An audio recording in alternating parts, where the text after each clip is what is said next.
Hozir qanday qilib ota-ona profilda premium olishni ko'rsatib o'taman. Uning uchun mana premium degan yozuv ustiga bir marta bosasiz va ko'rsatmoqda. Hozir siz bepul tarif rejasidasiz, ya'ni 3 tagacha vazifa berishingiz mumkin deyilgan.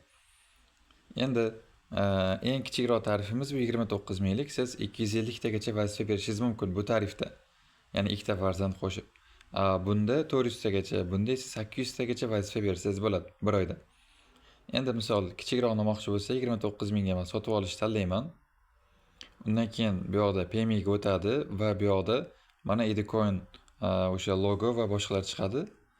Endi agar sizda chiqmasa, Edecoinda yana o'sha tarifga o'tasizda qaytadan yana bitta sotib olishni bossangiz, yana o'sha payme ochilib sizga mana o'tadi. Undan keyin hozir menda bir nechta karta bor. Bittasidan mana to'lov qilishni tanlayman. Demak, to'lov qilganimdan keyin mana to'ladingiz deb aytadi.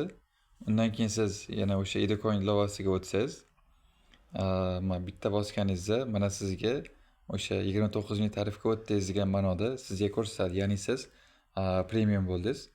Bizda hozir aksiyamizda, ya'ni tanlovimizda shartlari bor. O'shandan birinchisini bajargan bo'lasiz, ya'ni premium bo'lib. Bu telefonda o'zida ham ko'rsatsam bo'lardi, lekin ekran zapisda to'lov ma'lumotlarini hozirgi vaqtda ko'rsatmaydi. Shuning uchun bu telefonda olib ko'rsatib o'tyapman.